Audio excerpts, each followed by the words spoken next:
What is up, guys? It is Ramen Noodles here, and today I'm doing a beginner's guide for the Combat Upgrade Emulator.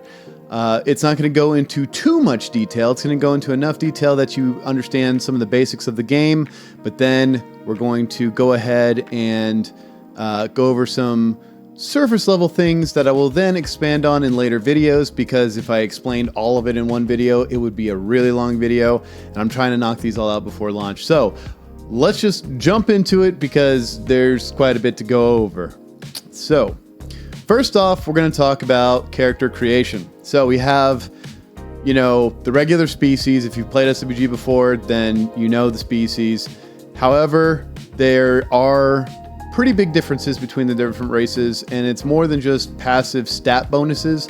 It's actually affecting your ham. Now, if you don't know the combat upgrade, you can only die to health, but your action and mind are resource pools, and they have regen. They can't ever take damage, you can't heal them, but you can influence their regen through buffs or debuffs, and so that's what we want to talk about right now, because this is actually really important. You're going to use action in order to attack and a little bit of mind, and then you're going to use mind and a little bit of action to heal. So if you're someone who wants to do a lot of damage, do a lot of DPS, maybe you want someone with a lot of action regen, or pick a species with a lot of action regen. And if you want to be a healer, like a support, or if you just want to outlast your opponents, like let's say you're a bounty hunter and you want to try to outlast Jedi, then you might pick something with more mind regen. Let's go over it, because there is one race you really need to avoid playing. I highly recommend.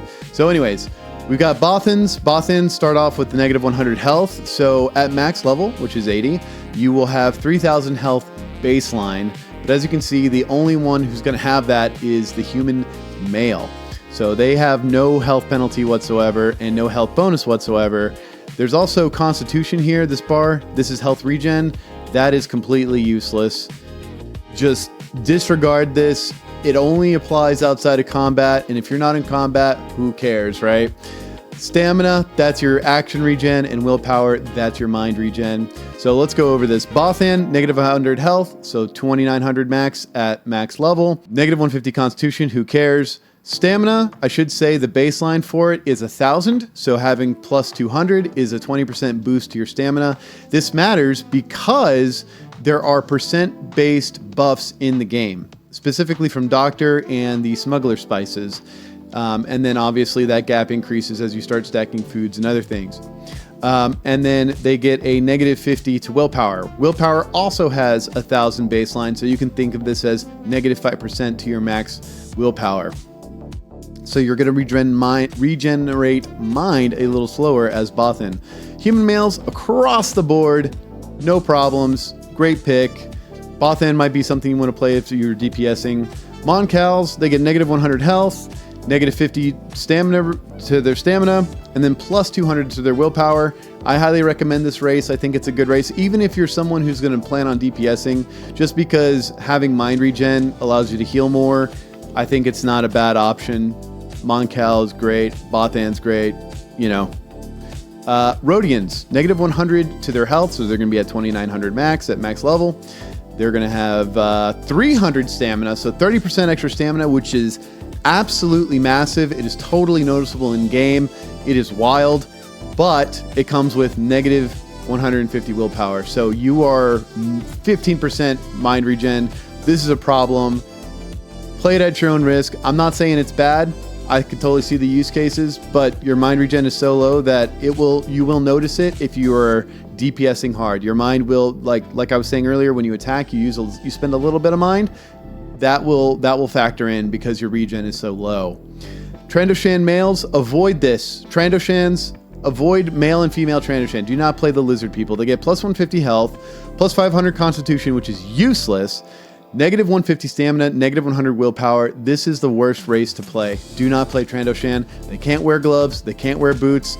Those right there are very crippling because there's no armor hole. If you're familiar with pre-CU, you can wear 4 pieces of armor for full protection. That is not how armor works in the CU. So you are really gimping yourself with Trandoshans. Don't do it. Not worth. Just saying. Twi'leks, negative 100 health, 50 Constitution. Who cares? Negative or plus 100 stamina, which is fine. then negative 100 willpower. I don't know why you would pick Twi'lek over Bothan. Bothan seems to be the way to go here. You just have less willpower reduction and more stamina than Twi'lek, so Twi'leks are meh. Wookiees, they get plus 250 health, which I think is excellent, 300 constitution, so who cares, negative 50 stamina, and 0 penalty to willpower, which is, Wookiees and humans are like the only people who don't get penalties to willpower. I mean, Wookiees they're kind of smart. They're like engineers or something. They make those cool crossbows. The stamina penalty isn't so bad, and I think it might actually be worth for the health. Zabraks, plus 100 health, negative 100 constitution, 0 penalty to stamina, and plus 100 willpower. I think this is an excellent race. I don't think you can go wrong doing this. The constitution debuff doesn't matter at all.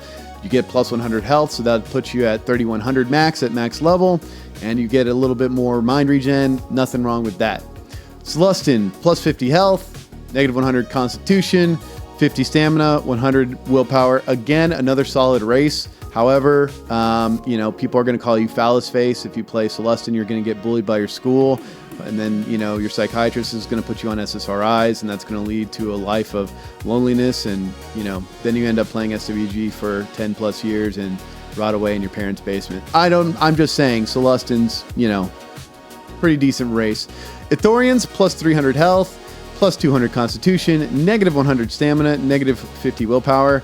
I don't really see a reason to play Ithorian because of the penalty to stamina and willpower. The plus 50 health, in my opinion, is not worth it. I'm just saying I'm not gonna play Ithorian. But if you want to really go for a max health, 3.3k at max level, and there are percentage health buffs, might be worth it to you. I don't know. Maybe you want to health max or something. I don't know. I'll just say for the beginning of the game, we're allowed 2 characters. And I'm going to make 1 Bothan and 1 Mon Calamari, and that's going to be my thing. So just, if you guys are curious, that's what I'm doing. All right, let's look at their passive bonuses, their stats.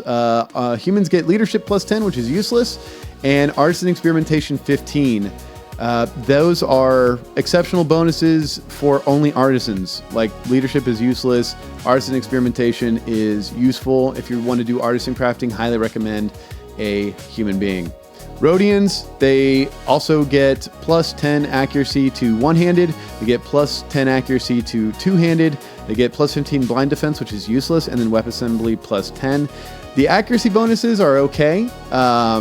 If you're going to do Rhodian and you want to be a swordsman, it's actually not a bad combo because swordsmen have really high special attack costs, and having that extra accuracy, two-handed melee accuracy might be very useful for you. I don't see plus 10 as useful as it used to be because in general we have a lot more accuracy as across the board in the CU, so plus 10 isn't as big as it was pre-CU. Mon Calamari, they're getting alertness, which is useless, weapon assembly, and structure assembly. Assembly is always good for weapons. It's not bad if you want to be a weaponsmith. Bothans, they get alertness they get camouflage and cover. I think these are both useless stats in the CU, so don't worry about that. Wookiees, they get a bonus to taming. They get a bonus to trapping, rescue. I don't even know if rescue works. I'm not even sure. Warcry, which is, whatever. That's a pikeman ability now. And Wookiee Roar. Wookiee Roar being a species ability they get that is an intimidate, which is nice. Twi'leks, they get dancing enhancement and musical enhancement. This is totally useless, basically. Don't worry about it. It's not that great. Also, if you plan on crafting, the ham stats don't matter. And if you plan on being an entertainer, the ham stats also don't matter. So pick whatever you find aesthetically pleasing if you're going to craft, unless you're doing artisan crafting. And then pick whatever is aesthetically pleasing if you're going to be an entertainer because, this is not the greatest bonus. This is not going to hold you back whatsoever. Trandoshans, also one of the most useless races. So unfortunate how useless it is because I like the way they look. I guarantee it. Unarmed accuracy plus 10, unarmed speed plus 5, unarmed damage plus 15, melee defense plus 10, creature harvesting plus 10, regeneration plus 1. Regeneration is an ability they get that lasts 5 minutes but has an hour or 2 hour cooldown. It's ridiculous. It's not worth taking. I'll be real with y'all. It's really not worth taking. Zabrak, They get, what do they get? The defense versus states thing. I don't think these actually work in the CU. We couldn't seem to figure out like if these worked or not. I don't think they do. Anti-shock +5, totally useless. Equilibrium, which evens out your handbars. That could be useful for some people. Vitalize is a small buff. That might be useful for some people. It's not huge, but again, their stats, their ham stats passively are just awesome. So you might as well, I mean, make a Zabrak. Maybe I'll make a Zabrak. Maybe I'll do that. Yeah, I don't know. I'm really intent on the buff end though. Ithorians, defense versus dizzy, defense versus stun. Like I said, pretty useless. Creature taming bonus. If you want to play CH, you can do that. Melee defense +10 is not bad. Chassis assembly, power systems, shield assembly, advanced assembly. JTL will be disabled on launch, but eventually will be in. So if you want to craft as a JTL crafter, you want to be playing shipwright, you might want to play Thorian. Celestin, they get engine assembly, booster assembly, weapon systems, and then trapping and creature harvesting. Not the greatest things. I mean, it's decent. You know, you would take them for their racial bonuses or their species ham bonus. I mean, you know, you can make I'll just make a human for testing purposes. So next up, I'm going to talk about the key maps. The key maps are, oh, we got a character here. We got key mapping. So when you load in the game, the first thing you're going to want to do is hit Control-O. Oh, that's, my key map's already set. So Control-O, click on key maps, and then you're going to go to load a standard key map, and you're going to select first person shooter. This is going to let you move with WASD. You're going to have a good time. This is more of like a standard, you know, MMO control setup. You're also going to want to take the momentary run/walk toggle off unless you're like wanting to role play. And then chase camera mode will be on by default. You want to unclick that, click apply, and now you'll be able to walk around with WASD. If you want to go move from free mouse to a mouse lock like this, you can hit Alt and yeah, numlock to auto run, all that good stuff. All right, next let's talk about armor. So armor is really important. You want to use it, obviously. Let's see. So we're going to talk about encumbrance or what they call hindrance in the CU. And then we're going to talk about qualifications first. So hindrance is, as you can see on my screen here, this composite armor chest plate has a hindrance to movement, accuracy, and rate of fire.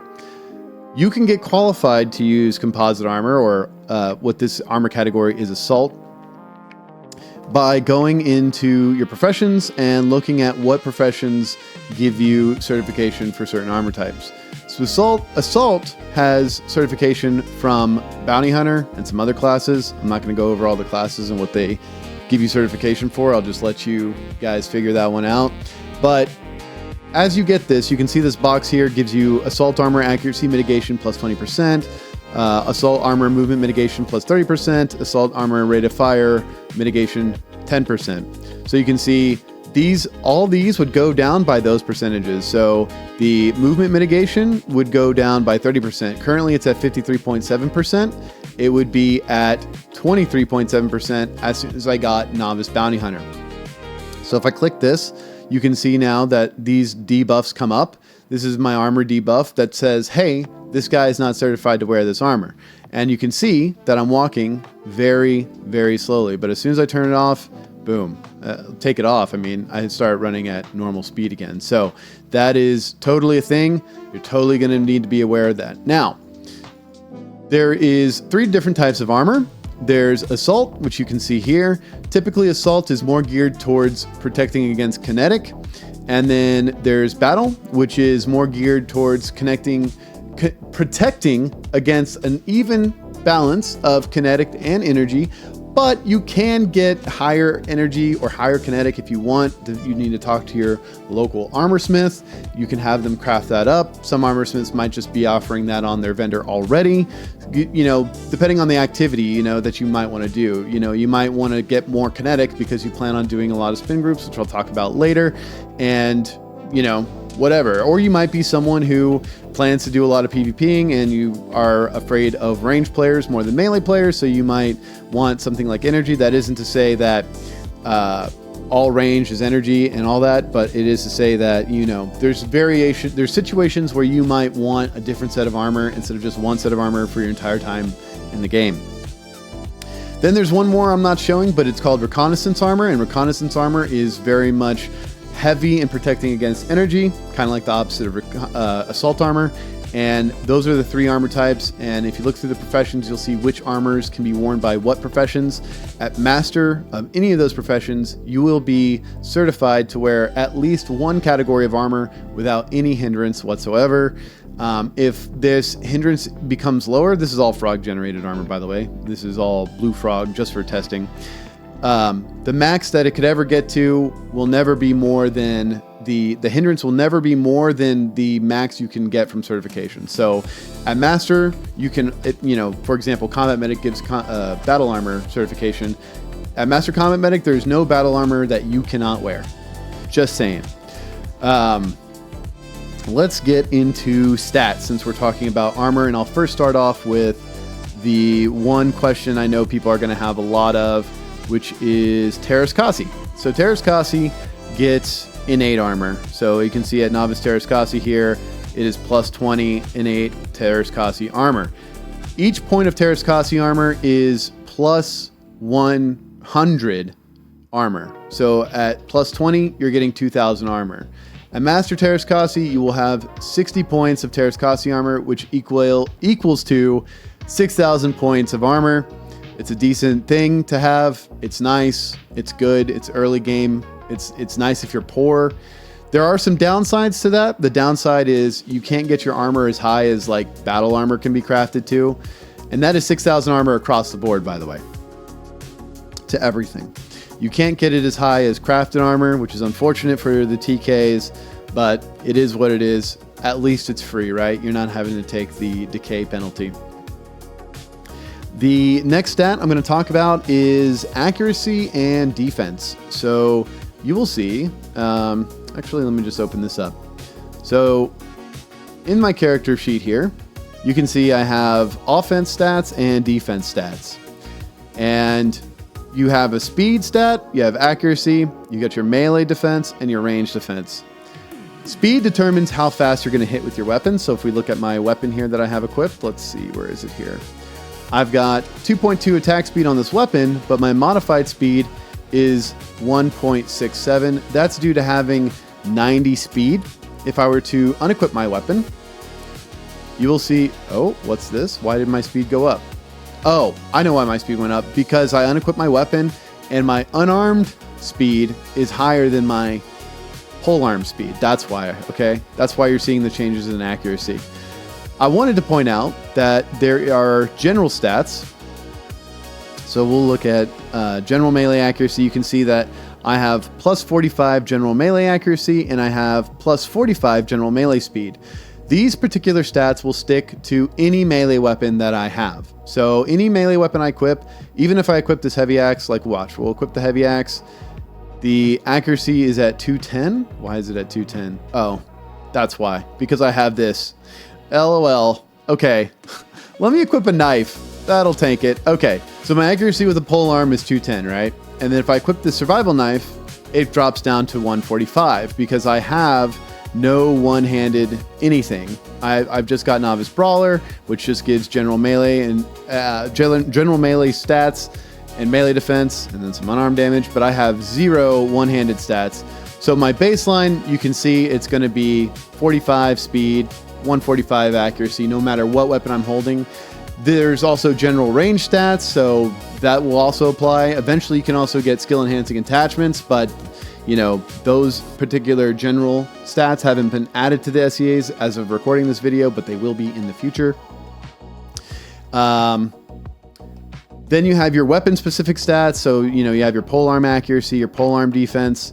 Now, something I want to talk about is how accuracy versus defense works. So, accuracy, obviously, you need it to hit people, but accuracy also determines where in the weapon range you hit for versus your opponent's defense. So, for example, my weapon here is 622 min damage. The minimum damage is 622, the maximum damage is 945. That damage is going to be influenced by my accuracy, and then it is going to roll versus my opponent's defense. Specifically, since this is a melee weapon, it's going to roll against their melee defense. So somewhere on here is like determined where I'm going to hit. Let's just say at like even stats, it might be perfectly in between. I'm not really sure if that's the case. I don't actually know the calculation, but the higher your accuracy over your opponent's defense, the more towards the max of your weapon you're going to hit. And if the defense is much higher than your accuracy, the more towards the min of your damage you're going to hit. It is not actual damage mitigation as it is determining where on the range of your weapon you hit at for the damage range. Sorry, that might be a little bit confusing, but I am off script and we're just going into it, right? Anyways, so that is really important to know. There are abilities that will increase your defenses. Bounty Hunter and TK specifically, also Jedi Defender have a really good ability, and this can cause you to hit much, much lower. It doesn't have to do with armor. It's just, for example, if you were hitting at max damage, a 2x multiplier from 945 is going to have a much higher number than a 2x multiplier at 622. So it's not mitigation necessarily, but it kind of is. The lower the difference between the min and max of a weapon, the less effective defense is. So just letting y'all know that, right? Let's see. The next one would be, let's see, speed. So speed is really important because that's going to determine how fast your attacks go off. So whenever you use an ability, you're going to have a global cooldown. So like right now I use this ability and I've got a global cooldown. Now that should be, that's a heal, so the global cooldown doesn't follow my modified weapon speed, which is 1.67. But anytime I use these abilities, it's going to have a cooldown or a global cooldown of 1.67 seconds. This also affects individual skill cooldowns. So the higher your speed stat, the lower your modified speed will be, and the faster, the more attacks you'll be able to get out. Like getting all that speed is pretty good. But remember, you have a special attack cost, you have stamina, or you have action, so you can burn through action a lot with faster attack speed. Just a heads up. But you also might be able to apply a lot of DPS pressure to your target if you're in PvP, or just kill things faster if you're doing PvE. Let's talk about the weapons themselves, okay? So, they all have combat level requirements now. The max level is 80. One profession mastery that is elite. Let's see, where's my health here? You can see that I am level 80. One elite profession or one hybrid profession. So hybrids would be something that require two classes to get, like Bounty Hunter requiring Marksman and Scout. One mastery of an elite or hybrid will get you to level 54. A second mastery will get you to level 80. These weapons typically are not level 80 requirement. Usually it only requires highest is usually 54. There are some exceptions, like when Mustafar comes out, the weapons will have like level 80 requirements and whatnot. But for now, most weapons have level 54 requirements. So at least the good ones, right? The highest level ones are usually the best ones. So let's talk about the weapons.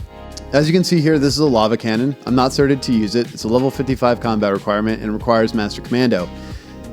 The attack speed is unmodified because I have no heavy weapon accuracy, or heavy weapon speed, nor general range speed. The damage is 475 to 967. That's fine. Now it has an elemental type, which is heat, and the elemental damage is 100. So elemental damage is something that always does damage no matter what ability you use, and it doesn't have modifiers applied to it. So if I were to use an ability, it will always hit for that 100 elemental damage minus whatever their armor deducts from it. And as you can see, because I have armor on, I've got like these special protections. These will negate that elemental damage. But every weapon primarily has either energy or kinetic as a base type. Every weapon in the game. And then some weapons have elemental damage. Not all weapons, but some weapons have elemental damage. And yeah. There's an accuracy bonus stat that will come into play usually, I think, for some particular weapon crafts, and then also for power-ups. So power-ups have different bonuses they can give you. They can give accuracy bonus, they can give like damage bonus, speed bonus, special attack cost bonus, but all those bonuses come at the cost of something else. So when you're using a weapon power-up, which is a consumable you want, maybe I'll make a guide about it in the future, when you use a weapon power-up, you're going to have a downside. There's no power-up where you get just all upsides. They all have downsides, and you just need to decide which downside is worth it for you. So that's how elemental damage works. Accuracy, the wound, that's a chance to wound whenever you're hitting people. It wounds them a little bit minor. Estimated DPS and your modified DPS. I don't really take much of this into account because special attack cost exists and also high damage exists, right? You might be someone that's focused on just hitting really hard when you do hit instead of attacking really fast. There are reasons why you might choose a lower damage weapons that attacks faster with a lower stack cost or whatever, special attack cost, I mean. So I really don't put much like weight into estimated DPS. It's just, it's a nice stat to have, I guess, but it doesn't really mean anything to me because, you know, we have this stat cost right here, which is other stats, range 0 to 40 meters. So here's something that is a little different from pre-CU. Weapons, ranged weapons specifically, have different ranges. The max range of this lava cannon is 40 meters. If this was like a pre-CU weapon, it would have a 65 meter range. All ranged weapons in pre-CU have 65 meters of range, and then their accuracy fluctuates based on ideal range and all this other stuff. Here, that is not the case. A Pistolier usually has like, I think 30, 35 meters of range. Carbineers are like 45, 50, and then rifles go up to 65. So a Pistolier could technically get kited by a rifleman. So that is something to keep in mind. You don't want to, you know, get kited or whatever. And this is something you might want to lay out whenever you're, you know, coming up with a plan for your build, because there's a lot of different builds out there. Special attack cost. This is what I was talking about earlier. When you attack, you're going to have a deduction from your action, and you're going to have a little bit of deduction from your mind. The higher the special attack cost, the more of that's going to get deducted from. Each category of weapon has a certain type of cap, like a certain cap to their special attack cost. So you might get something that's really low, like pistols, so you might get something that's higher, like heavy weapons or rifles. And for this particular case, you know, like I was saying earlier, swordsman, with the bonuses Rhodians get, maybe swordsman is an ideal situation for you to play as a Rhodian if you wanted to play Rhodian, just so you can get around those special attack costs.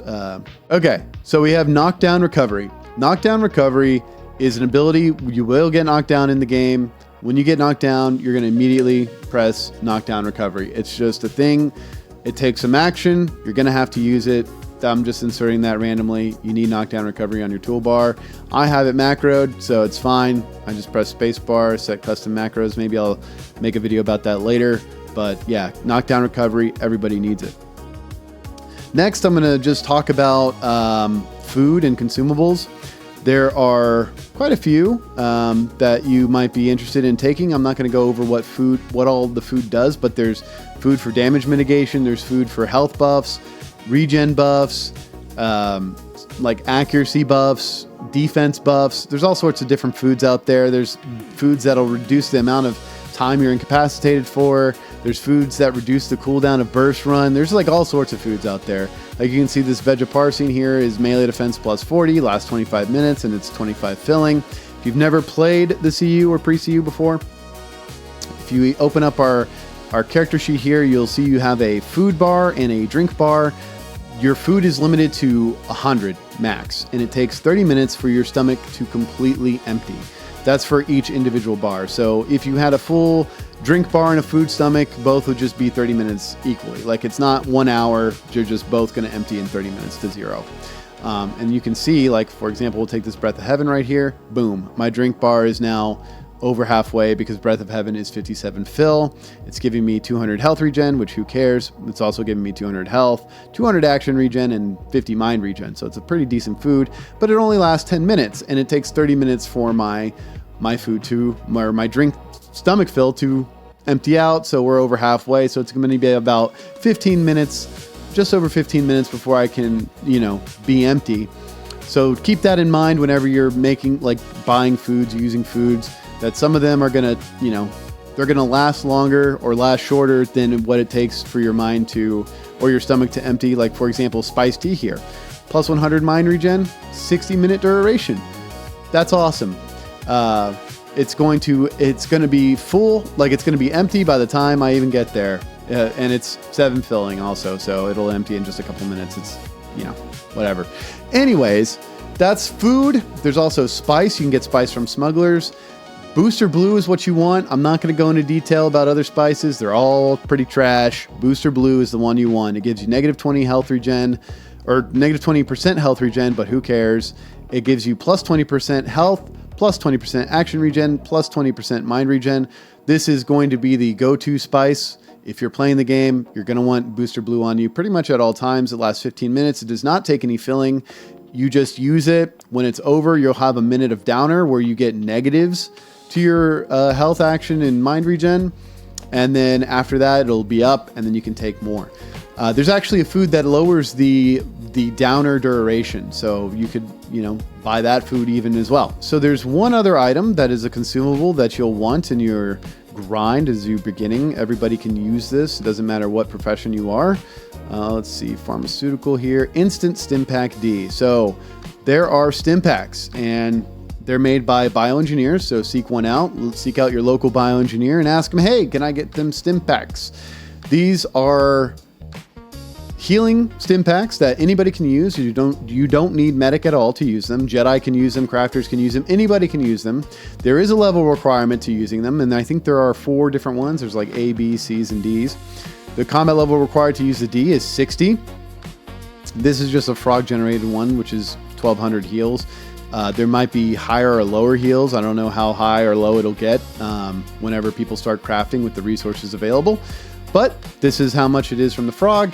It's useful. It's a 30-second cooldown. There's a food called Ruby Bleal that you can take that will reset that cooldown to 0, but you have to take Ruby Bleal every time you use a stim. So, you're trading off drink filling and other potential saving, like life-saving buffs or offensive buffs or whatever, in order to heal yourself more frequently, depending on how much pressure you're under, like if you're a tank or you're just in PvP or something. So keep that in mind, but this is something everybody should have. I mean, once every 30 seconds, you get a free heal. I mean, it's awesome. Why not take that, right? That's incredible stuff. Speaking of buffs, you can go over into Doctor. There's a few buffs Doctor has that are really, really useful. Specifically, there is, let's see here, Nutrient Injection, which is a health buff. It's like 10% and it lasts, I don't know, like an hour or so. It'll, more health. What's wrong with that? Literally nothing. There's Endorphin Injection, which is an action regen buff. There's Serotonin, there's Adrenal Boost, which is a combat speed buff. So, I was talking about weapons before. The weapon speeds determine your cooldowns on your weapons, and the Adrenal Boost will absolutely lower the cooldowns of your global cooldown and your individual skills. Not only that, but the healing abilities are off the weapon speed skill. Like, they don't count on weapon speed. They are working on their own logic. So when you use a healing ability like this one, that GCD is determined by the heal itself. The individual cooldown is determined by the heal itself. Adrenal Boost, however, influences everything. So it will lower the amount of cooldown for your healing skills and the GCD from your healing skills, because the healing skills can get kind of hefty in the GCD's department, especially if you're playing combat medic. So Adrenal Boost, this is a god tier buff. Absolutely, you'll want it every time you're in a group. If there's a doctor and they have Adrenal Boost, you're going to be like, oh, thank you God that you're in a doctor right now. So yeah, get the vax. Serotonin Injection. This is a mind regen buff.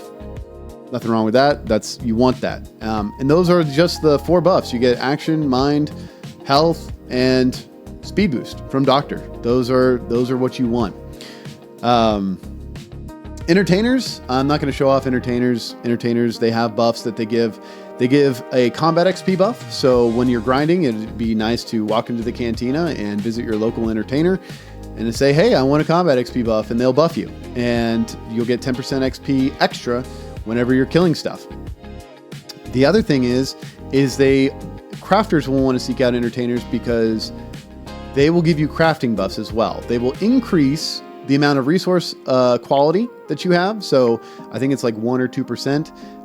And then you will also get a higher chance of success on assembly, higher chance of success on experimentation as well. Make sure to tell your entertainer what kind of crafter you are. Like, I'm a weaponsmith, I'm an architect, I'm an armor smith, so on and so forth. Sorry, I'm stumbling through this entire video, dudes. I'm like trying to get it out. I'm so hyped for the CU. It's unbelievable. Unbelievable energy. And I've got like work and stuff later today, so I'm just like trying to cram everything together and not really think too hard. One other topic I want to talk about is when you load into the game right now, you will load into Mos Eisley, and this is not Mos Eisley, this is actually Mos Take, but I just happen to be here. You will you'll want to grind up, right? If you're doing combat, you'll want to grind up. You know, it is a fact. So what you're going to want to do is you're going to join the CUEMU Discord. I will leave a link in the description of this video. And you're going to want to go to the LFG channel and look for a group to grind with. Now, it'll be really easy to do, like, shouldn't be a problem. Tapping things once gets you full XP from a mob kill. When you want to grind healing, make sure to heal people that are in combat with mobs. When they kill the mob, you'll get your healing XP. In pre-CU, you get your healing XP as soon as you heal. In CU, you get your healing XP when the mob actually dies for the people you were healing that were fighting it. Then you're going to have to enter these groups, and they're going to say something like, hey, we're getting missions to the north for Rontos or something. And so you're going to open up your mission terminal, and you're going to look at the missions, and it's going to say on the start here how far away it is and what direction it is. So these are southwest, this is east, this is northwest, this is north. And they'll be like, yeah, we're doing Rontos to the north or the west or whatever. Maybe it's not Rontos, maybe it's something else. Just listen to the group and, try to follow what they're saying. There's reasons you wouldn't want to get certain creatures, like some creatures are ranged, and everybody wants to AoE down the creatures to grind, which I'm about to get into in a second here about AoEs. But yeah, people are going to typically want to AoE down creatures, so they want them in melee range.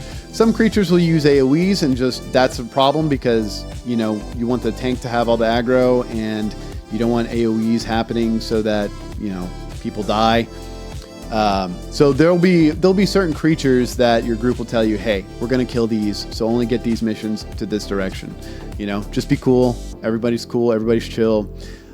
Missions will be based on the highest level in your group. I'm level 80, so I'm getting plus or minus 2 level missions, so 78 to 82. And if you're like level 64, that would be 62 to 66, if that's the highest level in your group, so on and so forth. And yeah, that's about the missions. Now, for AoEing, a lot of people are going to want AoE people in their group, but don't worry, if you don't have an AoE, you can just tap things, like one tap, and then tab target, tap, target, tap, target, tap, and then so on to get full XP. If you're grinding medic, you might go over into the range healing 4 tree to get back to spray because it's an AoE heal, so you just heal everybody, and then you're gonna get credit. And then just focus on whoever the tank is or whatever to heal. Now for AoEs, there's only a few classes with AoEs, and I'm going to go over those classes right now so that you're aware. If you're doing a ranged class, like say you want a Master Rifleman, which does not have an AoE, you can pick up another ranged class that does have an AoE and use that ability with the rifles to get rifle XP. All ranged weapons can use pretty much all ranged abilities, and all melee weapons can use all melee abilities. So just for build thought later on, that's why the general accuracy exists. All that good stuff. So AoEs, first is Bounty Hunter. Their spray shot is an AoE. Carbineer gets full auto area, which is an AoE. Commando, not every commando heavy weapon is an AoE, but the flamethrowers and the acid stream launchers are all AoEs, and that's no matter what ability you use. The weapon itself is an AoE, which is pretty awesome. So I'll just throw that out there. Pistolier, fan shot is an AoE. And then we already went over Carbineer. So that's all the ranged AoEs. That's literally all of them. Smuggler doesn't have a ranged AoE, and neither does Rifleman. So yeah. For AoEs for melee, we'll go to Brawler. This is the hard part, bros. We'll go to Brawler, Sweep Attack. This is your only AoE in Brawler. And then furthermore, Pikemen, they have more sweep attacks, but they also get Spin Attack, which is another AoE. and they're the only ones in the melee that get an AoE, unfortunately. So that is all I wanted to run through, I think, today. I'm going to make more detailed videos about how to use consumables, how to stack foods, some more vital or important foods that are must-haves that you'll want to take, and so on and so forth. Those videos are coming up, but I wanted to get a beginner's guide out there so people understand, like, you know, what am I doing when I first load in? You know, how do things work a little bit? The game gets a little bit more complex as you start leaning into the abilities of the game and like all this other stuff, and the build variety can vary widely. And I really enjoy it. There's a bunch of debuffs, a bunch of buffs in the game, and yeah, we're gonna have a good time. Anyways, that is all for today, bros, and I will catch you in the next one. Peace!